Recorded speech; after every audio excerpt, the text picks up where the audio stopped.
ધર્મ સત્તા રાજ સત્તા જયારે મળે ને તો પ્રજાનો ભેળો બહાર થઈ ગયો. સમજો, હું કેતું ન કેતો ભાઈ, કેતું ન કેતો, હવે મને મારો શિવો મળ્યો.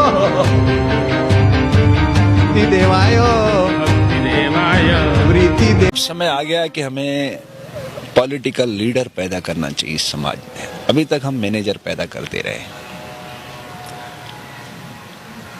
इस पंच महाभूत में जिसे हम भगवान कहते हैं, भूमि, गगन, वायु, अग्नि, नीर. वायु अदृश्य दिखाई नहीं देती, सबको आगे लेके चलती, गतिशील बनाती है. अगर हमने लीडरशिप पैदा की होती भारत में, तो भारत के ऐसे उच्च कोटि के संत आज जेलों में सड़ नहीं रहे होते, उनका सम्मान हो रहा होता. मैं बहुत पीड़ा से आपसे कहना चाहता हूँ महाराज जी, इन तमाम बातों में मैं थोड़ा सा पीछे की ओर आपको ले आता हूँ. आपने कई बार पीड़ा व्यक्त की है, हम उन बातों में फोकस करते हैं जब सम्मेलन हुआ करते हैं, और फिर आप जब बोलते हैं संत आसाराम जी बापू के मैटर को, तो लोग पीड़ा, उसमें भी आप पीड़ा व्यक्त करते हैं. मैं कुछ और इसमें विश्लेषण जानना चाहता हूँ कि उस पीड़ा को आप किन गहराइयों से अध्ययन करके समाज के बीच में रखना चाहेंगे. जोधपुर जेल की घटना सुनाना चाहता हूँ आपको मैं. मेरा शिविर वहां से खत्म हो रहा था और बापूजी अंदर प्रवेश कर रहे थे. जब मैं बाहर निकला तो गुजरात आईबी ने मुझे चेक किया.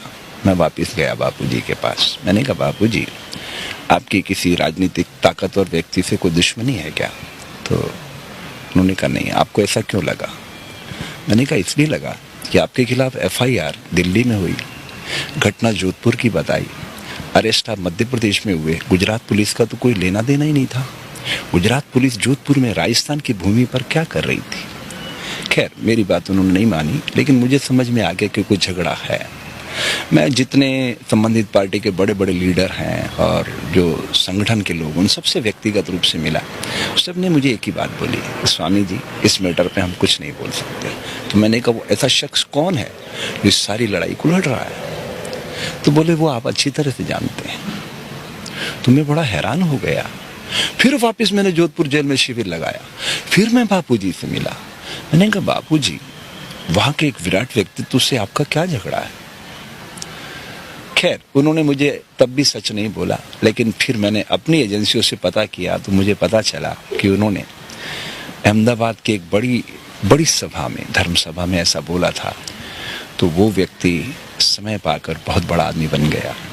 आज देश का पंत प्रधान है वो. संत का स्वभाव किसी को उठाना होता है, तो क्या आप उस भूमिका से उसको देखते हैं कि डांटना, फटकारना, किसी को ऊपर उठाना, प्रेम से लेना, उनको सामने वाला अगर वो अलग तरीके से ले, तो इसमें किसकी गलती है? आपको क्या इसको फिल्टर करेंगे आप? बिल्कुल यही तो मैं कहना चाहता हूँ.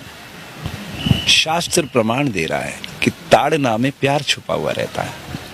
लेकिन जिसको आप दे रहे हो, क्या उसकी वो पात्रता है ग्रहण करने की? वो नहीं कर पाए ना. उबाल आ गया उस प्याले में, तो उसका परिणाम क्या हुआ? खून का बदला खून. और इस तरह से षड्यंत्र करके फंसाया गया. मैं बड़ा हैरान हूं, मतलब कि राजनीतिक रूप से आप इतने नीचे गिर जाते हैं और साधु संतों पे आप चोट करते हैं.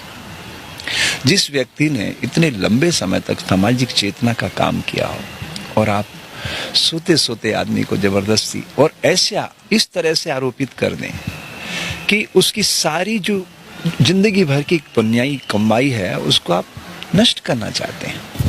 मुझे शुरू से ये पता था कि ये जो है, ये कांग्रेस की ताकत नहीं बापूजी पे हाथ डाल दे. अगर कांग्रेस बापूजी पे हाथ डालती तो सारी बीजेपी सड़कों पे उतर आती.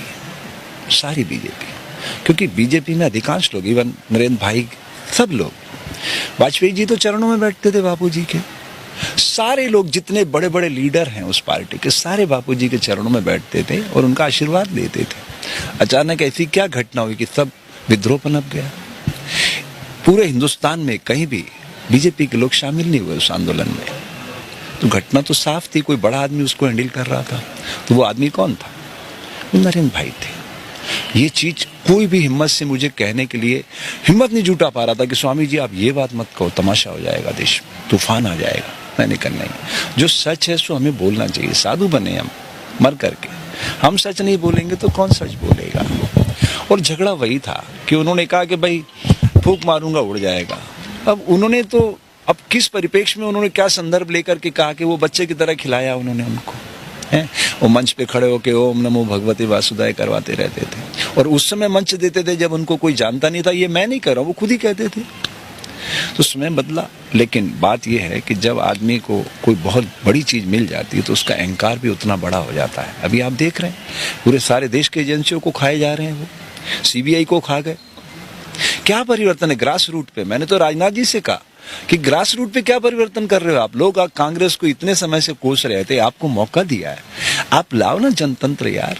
इसको क्यों आप अपनी उसमें मतलब राजशाही में बदलना चाहते हो कि हम जो कहे वही सही है, बाकी? अरे विभिन्नता में एकता, ये भारत की विशेषता है।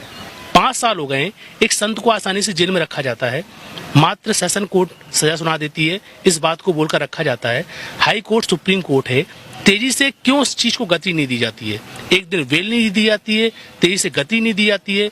इन तमाम बातों में एक संत के ऊपर जो ये जुल्म ढाया जा रहा है, इन तमाम हालातों को आप किस नजरिए से देखेंगे? आम व्यक्ति तो सोचता है कि भाई सरकार क्यों नहीं आवाज उठा रही है, सेशन कोर्ट ने सजा दे दी है तो गलती कहीं ना कहीं होगी, लेकिन वो उस नजरिया को देख नहीं पाता है।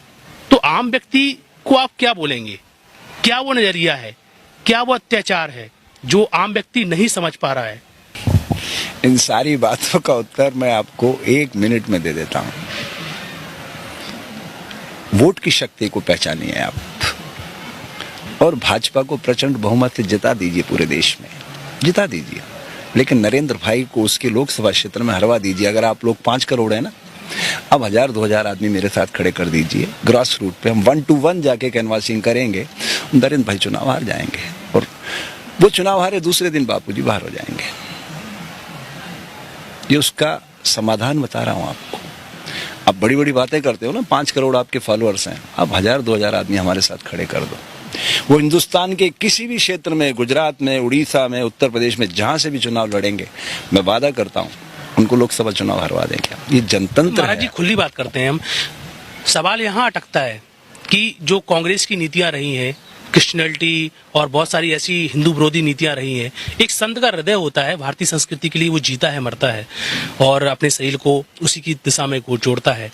संत आसाराम जी बापू ने जो धर्मांतरण रोकने का काम किया, चलिए आज बीजेपी कहर ढा रही है या कांग्रेस कहर ढा रही है, विषय यह है कि संत वो चीज देख रहे हैं कि कौन सी पार्टी भारतीय संस्कृति की सेवा करेगी। इन हालातों में बीजेपी अगर उस चीज का दुरुपयोग करके संत के ऊपर कहर ढाती है तो संत क्या करे? ये भी सवाल बहुत बड़ा गंभीर उठ रहा है, क्योंकि संत आसाराम जी बापू ने धर्मांतर रोकने का काम किया, कांग्रेस उसका विरोध करती थी, बीजेपी कुछ नहीं बोलती थी, लेकिन जब वो अंदर चले गए तो कहर जो चीज ढा रही है, पार्टियां जो ढा रही हैं, तो अब इसमें संत, इसे हम सरल भाषा में बोल सकते हैं, बलि का बकरा। तो आप इस चीज को कैसे फिल्टर करेंगे? इसमें आप किस चीज को दोषी ठहराएंगे? आप संती तो सारी समस्याओं का समाधान खोज के देता है कि डिजिटल वर्ल्ड है, डिजिटल तकनीक के जरिए आप समाज की धारा को बदल सकते हैं, और बड़ी बड़ी बातें की जा रही डिजिटल वर्ल्ड की नरेंद्र भाई द्वारा। डिजिटल तकनीक का इस्तेमाल उन्होंने किया, लेकिन वो लाया तो राजीव गांधी था। ये सब एक ही थैली के चट्टे बट्टे हैं, नागनाथ और सांपनाथ, ये थोड़े दिनों के मेहमान हैं, ये सब जा रही हैं पार्टियां, ये रसातल की ओर जाने वाली। अब नई पार्टियों का अभ्युदय होगा और नए बच्चे उसकी बागडोर संभालेंगे। मैं 2 चीजें कहता हूँ, मोबाइल से वोट आ जाए और नोटा को प्रत्याशी का दर्जा दे दिया जाए। नरेंद्र भाई, राहुल गांधी जमानते नहीं बचा पाएंगे, जीतना तो बहुत दूर की बात है। और भाजपा और कांग्रेस बहुत व्यापक शब्द है, वो विचारधाराएं हैं। मैं नरेंद्र भाई की बात कर रहा हूं, व्यक्तिगत रूप से उसने अपनी ताकत का दुरुपयोग करते हुए बापूजी को फंसवाया, और उसका एक छोटा सा मात्र हल है, उनको उनकी लोकसभा में हरवा दिया जाए। आप लिख लीजिए, 24 घंटे में बापूजी बाहर आ जाएंगे। किसी भी राजनीतिक दल का बापूजी से कोई विरोध नहीं है, सिर्फ एक व्यक्ति को छोड़ करके, उस व्यक्ति का नाम है नरेंद्र दामोदर दास मोदी। मैंने हर मंच पर कोशिश की कि सत्य बताऊं समाज को, लेकिन लोग बहुत डरे हुए थे, रोका गया। जोधपुर जेल अधीक्षक ने मुझसे कहा कि स्वामी जी, मुझे ऐसे इंस्ट्रक्शन है कि इस व्यक्ति को आम कैदी बनाना है आपने। बड़ी पीड़ा की बात है, और सारी चीजें मैं तो भली भांति जानता था। इसलिए मैं कहना चाहता हूँ कि भाजपा एक बहुत व्यापक शब्द है, भाजपा में एक से एक प्रतिभावान लोग पड़े हुए हैं, बहुत संघर्षशील लोग हैं। जैसे नितिन गडकरी जी बहुत ही विद्वान व्यक्ति है, और वो जो भी बात कहता है बिल्कुल फोकस्ड होके कहता है और समाज की धारा को अच्छी दिशा में ले जाना चाहता है और काम करके दिखा रहा है। वो प्रवचनों से या भाषणों से अपनी उपस्थिति दर्ज नहीं कराता, वो प्रैक्टिकल आदमी, वैज्ञानिक आदमी है, समाज की धारा को बदलना चाहता है। ऐसे लोगों को मौका देना चाहिए आगे बढ़ने का, चाहे वो किसी भी राजनीतिक दल के हों। मैं तो ये कहता हूं कि इस बार एक ऐसा प्रयोग साधुओं ने करवाना चाहिए, छोड़ो पार्टियों को। जो क्षेत्र में जवाबदारी से काम करते हैं बच्चे, जो समाज की धारा को बदलना चाहते हैं, समाज की बेहतरी के लिए जीवन खपाना चाहते हैं, उनको मौका देना चाहिए। देखिए आप दल बदल कितनी तेजी से हो जाता है। तो आखिर बापूजी जैसे लोग या और लोग भी, वैसे मैं एक बात बताऊं, थोड़ी कड़वी बात कहूंगा लेकिन ये सच बात है। बापूजी को एक पलड़े पे बैठा दो, दूसरे पलड़े पे सारे साधु बैठा दो, एक भी साधु भारत में ऐसा नहीं जो लाखों लोग इकट्ठे कर दे। उनके एक पता नहीं क्या वायरस चलता, आपका डिजिटल लाखों करोड़ों लोग इकट्ठे हो सकते हैं। ये तो हैरानी की बात। और ये चीज बहुत लोगों को पचती नहीं थी, इसलिए बहुत लोग अंदरूनी रूप से द्वेष रखते थे। जो आदमी जितना ऊंचा जाएगा उसको खींचने वाले भी उतने लोग होंगे। लेकिन आप इस परिप्रेक्ष्य में, मैं नरेंद्र भाई का कोई उसका समानांतर व्यक्ति नहीं हूं, मैं तो एक बहुत छोटा सा बच्चों में काम करने वाला व्यक्ति हूं। लेकिन मैं ये बात जानता हूं कि अगर लोकसभा में नरेंद्र भाई चुनाव हार जाते हैं तो एक नए भारत का अभ्युदय होगा और साधुओं को मिलकर के ये प्रयास करना चाहिए। वो गलत ट्रैक पे जा रहे हैं। जनता का जनता से जनता के लिए, ये है प्रजातंत्र जो कांग्रेस ने पूरा कैप्चर करके रखा इस सिस्टम को। हालांकि लाखों करोड़ों देशवासियों ने अपनी मेहनत के बल पे इस देश का निर्माण किया, उसका श्रेय नरेंद्र भाई को आप दें, ये मुझे उचित नहीं लगता। ये राहुल गांधी को दें या राजीव गांधी को दें या इंदिरा गांधी को दें या पंडित नेहरू को दें, ये मुझे बिल्कुल उचित नहीं लगता। देश के असंख्य लोग चुपचाप अपना काम कर रहे हैं, उससे राष्ट्र का निर्माण हो रहा है और ये राष्ट्र कभी अब पीछे नहीं जा सकता पराभव की, ये आगे बढ़ेगा। अब डिजिटल वर्ल्ड के जरिए हम कैसे चेंज कर सकते हैं, मैं तो आपसे कह रहा हूं। आप लोग कहते हो कि 5 करोड़ आपके फॉलोअर्स हैं, मान लीजिए आप कहते हैं, मैं कह रहा हूं 1 लाख व्यूअर्स अगर आपके इस वीडियो को देख लेंगे तो पीएमओ से फोन नहीं आ जाए आपको तो फिर कह देना कि साहब ये क्या कर रहे हो आप। बस देखिए डिजिटल का प्रभाव। लेकिन स्वामी जी यहाँ पर सबसे बड़ी एक बात आती है, डिवाइड एंड रूल का फार्मूला तो समझते हैं, जानते हैं। उस समय भी हम कई करोड़ थे अंग्रेजों के समय काल में और अंग्रेज मुट्ठी भर थे, तो जो डिवाइड एंड रूल की पॉलिसी अपनाई गई, संत आसाराम जी बापू ने भारत के करोड़ों लोगों को जोड़ा, भारतीय संस्कृति की धारा में प्रवाहित किया। करोड़ों लोग उनके साथ खड़े हैं, आज भी खड़े हैं। लेकिन आपको क्या ऐसा नहीं लग रहा है कि पार्टियों की ऐसी नीतियां, समय काल की ऐसी नीतियां, डिवाइड एंड रूल के जरिए उनको कहीं ना कहीं पर लोगों को तोड़ा गया है, लोगों को एकत्रित नहीं होने दिया गया है। एक संत